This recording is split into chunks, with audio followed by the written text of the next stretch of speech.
My name is David Harris. I'm the Managing Director of the Charles Hamilton Houston Institute for Race and Justice. On behalf of the Institute and Harvard Law School and Harvard University, I'd like to welcome you tonight. We're very pleased to be here for the release of the Metropolitan Area Planning Council's report, The State of Equity in Metro Boston. Before I say any more, I'd like to thank a few members of my staff and the Harvard Law School staff, Kelly Garvin and Ernest Owens, who aren't here but who did a lot of work to make this happen, and Sarah Marston of our communications office. So I want to be brief tonight, but I want to say that we at the Institute are very thankful to be part of this event. Those of you who know me from my past life know that I did a lot of fair housing work. And since coming to the Institute, we haven't been able to do too much. But this project is very important and it's very consistent with what we call community justice. There are two cornerstones of community justice that this project exemplifies. One of which is that we can't silo our work. We can't separate out what we do in one area from what we do in another area. And if we do that, we're going to fail. The other is the recognition that we all are bound together, that our communities are bound together, and we have to refuse to think of them as separate entities. It's the 351 cities and towns of Massachusetts. And I'm reminded in thinking about this of the words of Charles Hamilton Houston, who reminded us as he engaged on his school desegregation work. He said, all of our struggles tie in together. We have to do all of our work in housing, education, healthcare. It all ties in together.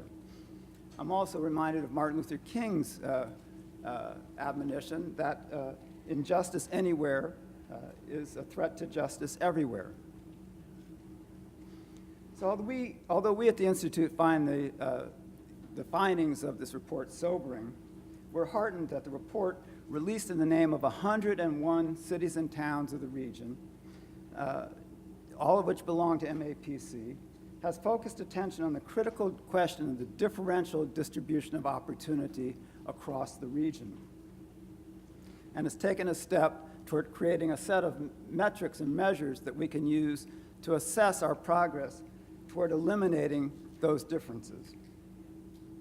As one who in his previous life was part of the Massachusetts Smart Growth Alliance and Action for Regional Equity, I'm particularly pleased to see that we find ourselves here to talk about wedding the notion of growth for the region with the notion of equity. For those of us who have been working in this field, this is truly a promising event. I want to add one important disclaimer before I start. I'm sure as we hear the report, there are many of us who might think that there are things that have been left out. There might be indicators that we think would be more appropriate and belong in this report. And, you know, I think we'd all be right. But I want us to focus on the fact, two facts. One, that it's very difficult to get data on all the things that we might want. But secondly, that what we do have and what you will see today represents rigorous, reliable, and replicable data. And that's really important as we move forward and try to think about how we make progress. I'd also say, as one who worked with Action for Regional Equity to pass a data collection bill, that it reminds us that what we need to do if we don't have the data we need is we need to fight to make sure that the data we need to do our work are collected and reported in consistent and reliable ways. As Mary said, I'd like to now introduce Mark Drayson, who will take us through the report. Most of you, I'm sure if not all of you, know Mark, and so it's a kind of redundancy to introduce him, but I will simply say he's the Executive Director of MAPC, position he's held since 2002. Yeah, I know. And it's showing. His smile remains, however. Before that, he was the President and CEO of MACDC, the Mass Association of Community Development Corporations, prior to which he was the Executive Director of CHAPA, the Citizens Housing and Planning Association. From 1991 to 95, Mark served as state representative from Boston and Brookline. And before he comes up, I'd like to acknowledge, speaking of, I believe that Representative Wolf is with us, and I'd like to acknowledge her. Thank you very much, Representative,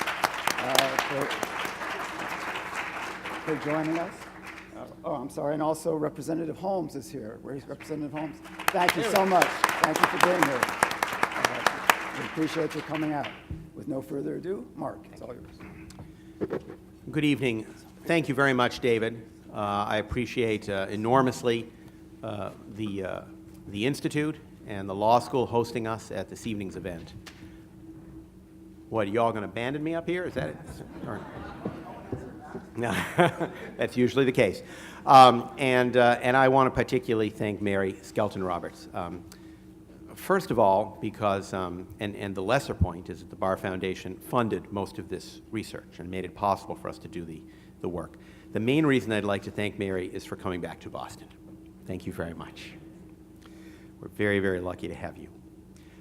So I'm going to take you through a little bit of a PowerPoint exercise. First, I want to acknowledge some of the wonderful folks on my staff who did this work over the last year and a half. Basically, MAPC is an organization of about 60 wonderful, talented people. 59 of them do incredible work, and I get to do PowerPoints. That's sort of the situation, so I want to thank and acknowledge them. The principal authors of this report, who have done the lion's share of the work and the effort and the conceptualization and the implementation, are Mariana Arcaya and Jesse Grogan, and I'd like to ask them to rise.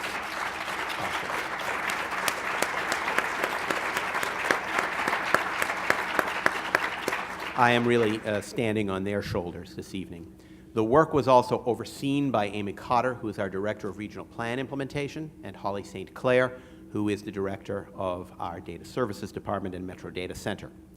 I also want to acknowledge 3 staff people, all in the Data Services Department, who did a tremendous amount of work on this particular project, a lot of it behind the scenes, but difficult and challenging work of interpretation and mapping, and who just contributed their all many, many late nights to make this as I think, fantastic a report as it is. Jamila Henderson, Susan Brunton, and Barry Fradkin. Thank you all very much.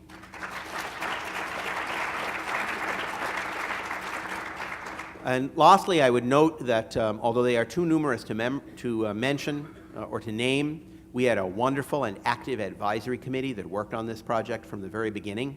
They met frequently. They met a little more frequently than we anticipated. They reviewed the documents at all of its stages carefully. They did so a little bit more carefully than we anticipated, but the document is, including David, as a matter of fact, and the document is much, much stronger as a result of the ways in which they challenged us, brought information to us, made us rethink concepts as we went up and down the road. This is